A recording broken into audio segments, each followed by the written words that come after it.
Good morning to you wherever you are, and welcome back to the program Good Morning Kenya. We want to talk about matters rewarding innovation in the country as we grapple with the whole question of unemployment. But remember, Samuel Njoroge will be here in a short while, and I'll be bringing you Ion Politics, Joseph Semech and Dan Stomari in the house. But for now, we have Lynette Mwende, who is a project manager at AVIC International. Lynette, welcome to the program. Thank you. And happy to have you. And as well, we have, this is Jesse Zhang. I want to believe I got the pronunciation correctly.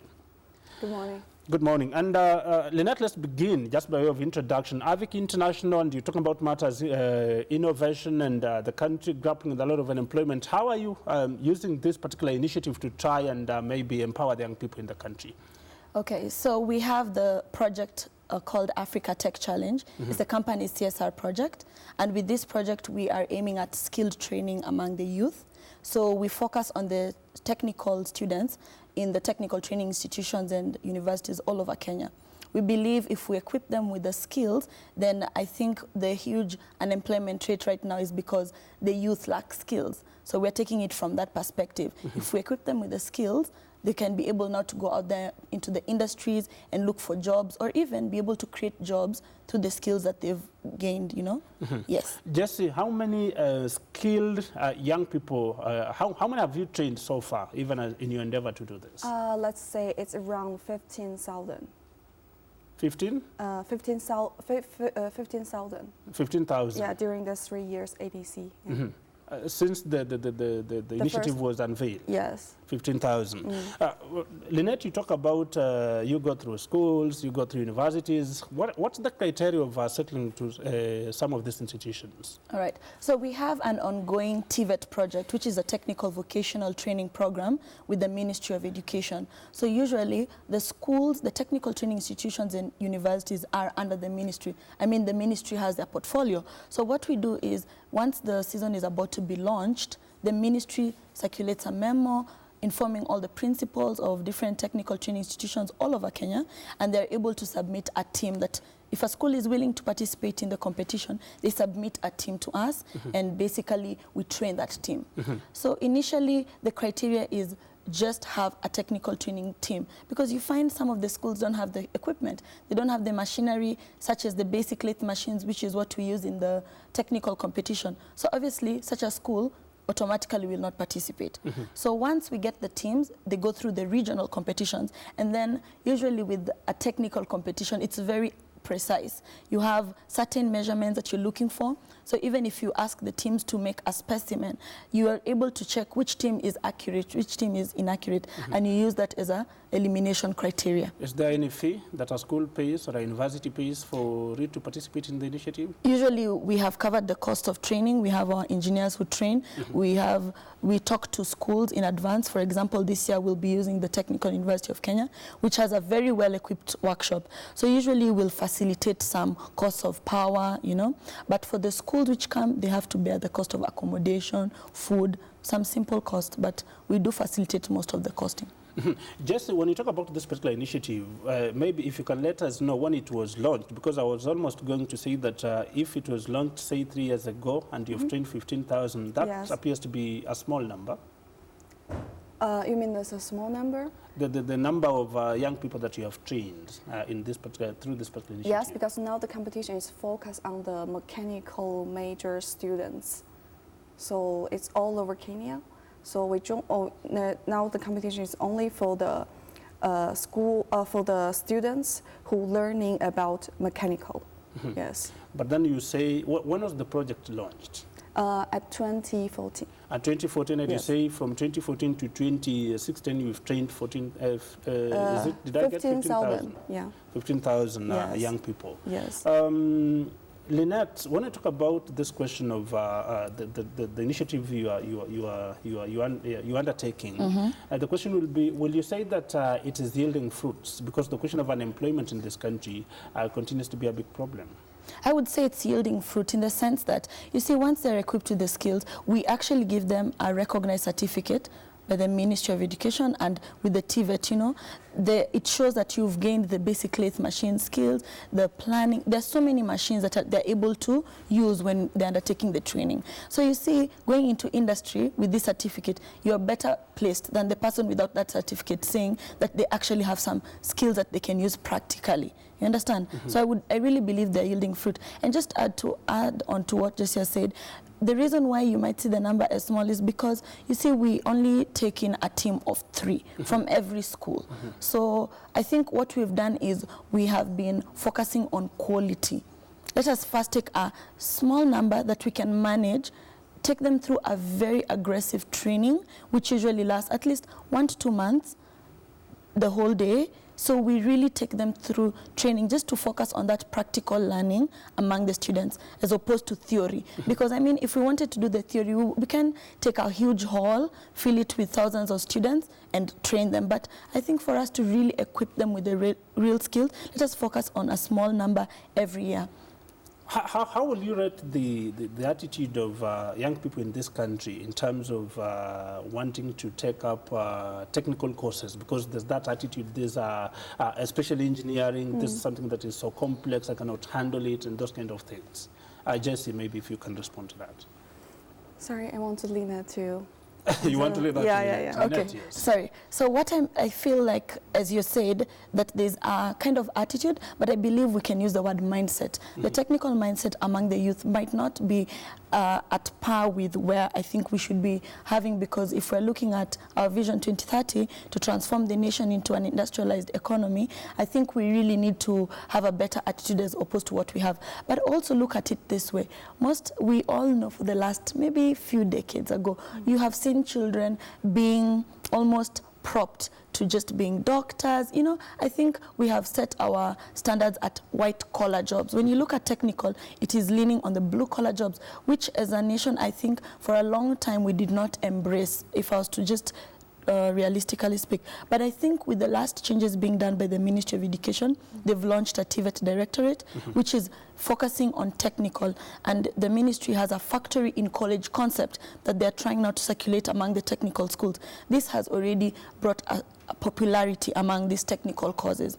And I believe the numbers have changed from when the ministry launched the factory in college concept, meaning the schools need to start manufacturing while the students, while they're still students, start manufacturing, and let us become engineers and technicians as we are still in school. The question will be then, Jessie, of the 15,000 students, you say that they have benefited from AVIC initiative, yes. the trainings you are rolling out.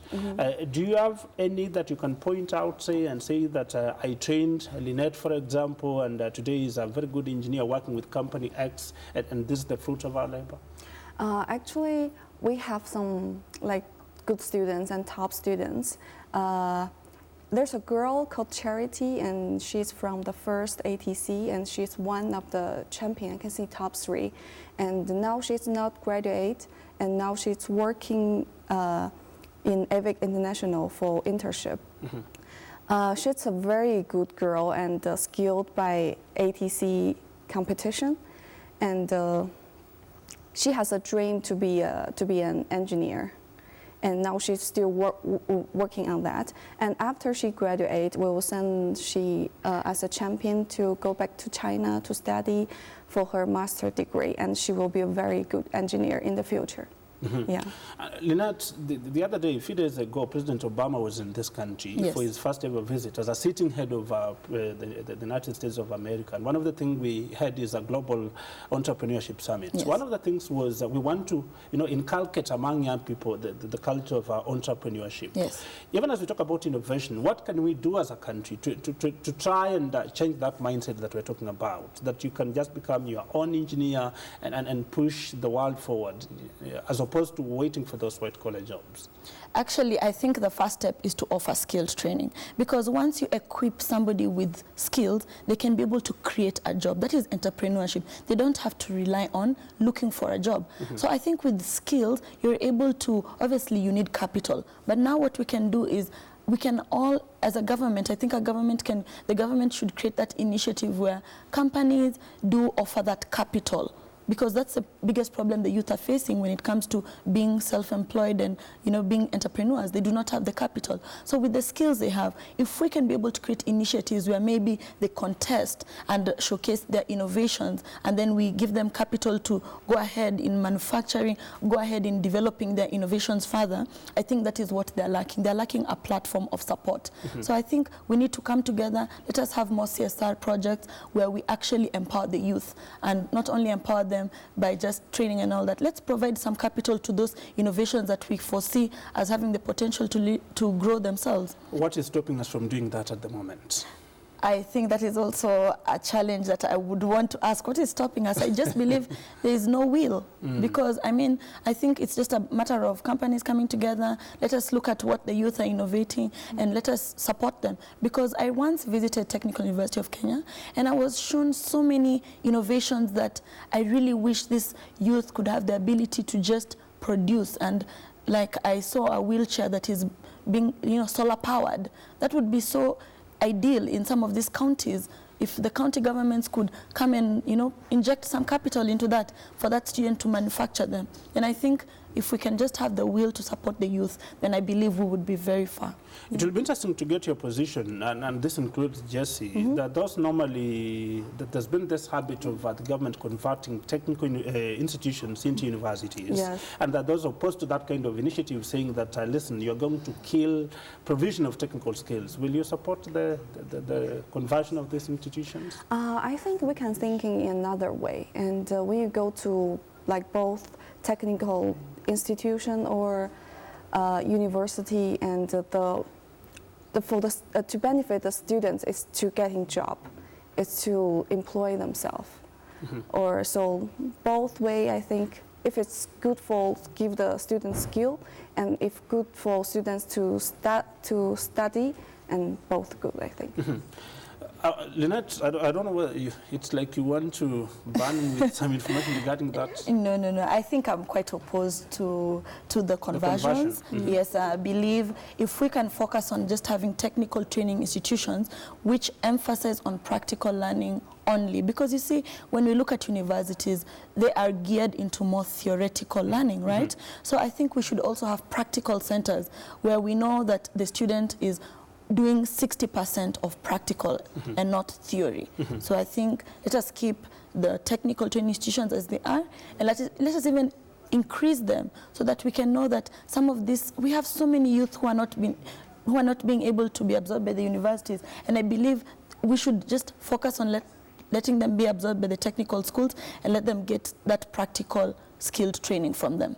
Yes. As we bring this to an end, maybe if I may just get your perspective. I know there's a school somewhere watching this show. There's a university somewhere, and they are yearning to be part of AVIC, for example, international. What would you say they have to do to be part of what you're doing? I would ask them. Maybe the procedure. Yes. For the technical training institutions, they need to submit a team of 3 students and 1 advisor to the Ministry of Education. Then the ministry compiles those teams so that they can be able to form the regional blocks for the preliminaries, right? So we would urge them to submit a technical team to the principal, and the principal will forward it to the Ministry of Education. We also have a lot of social media activity, so they can go to Africa Tech Challenge on Facebook, on Twitter, just to get updates on the competitions. This year it's going to be bigger and better, not just cliche, but we've invited Uganda, Zambia, and Ghana to join the Africa Tech Challenge. So they will also be competing now nationally. They will be representing Kenya. So we wish them the best. And ATC offers scholarships, full master's education scholarships, where we take you to the best engineering schools abroad, and you can be able to specialize in your, whatever you're doing right now. If it's mechanical engineering, you specialize. Not only that, we give a manufacturing contract. Last year, 100,000 USD was given to Kabete and Nyeri technical training institutions, who are the top 2 teams, into going to manufacturing. That is an incentive that we're trying to show. CSR companies can give incentives like this so the students can be able to join. Thank you. And lastly, Jesse, your closing remarks. What will be your message to young people out there who want to become innovators? I think I want to tell to youth, and there's a lot of way to employ yourself, to empower yourself. Just join ATC. Yeah. And Lynette? My closing remark is yes, youth can. Youth can. Yes. Are you borrowing from the United States slogan? Yes.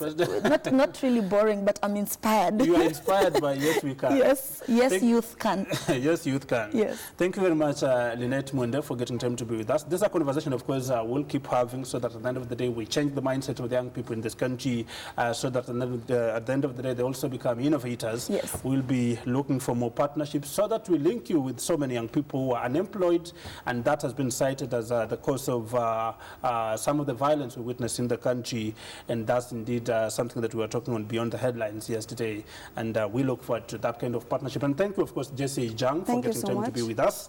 It's now time for Eye on Politics. It's exactly 9 minutes past 8. And what is the fate of Budalangi Member of Parliament, Ababu Namwamba, in ODM party? And yesterday, of course, after William Kavogo, yesterday we had Senator Paul Njoroge coming up and saying, look, listen, Deputy President is engaging in premature campaigns. And as a matter of fact, it's not guaranteed that is going to be the running mate to President Uhuru Kenyatta come 2017 general elections. Two gentlemen are in studio with us, and that is Joseph Semecha and Dan Nomari to try and break up that for you. I have this nice quote from a resident of Busia that I was going through my Facebook and just trampled over it. This is Obuyufoe, and Obuyufoe says, when the gods want to finish you, they first make you mad with pride. Let me repeat that. When the gods want to finish you, they first make you mad with pride. Samuel Njoroge is coming up with Iron Politics. Stay tuned to the program.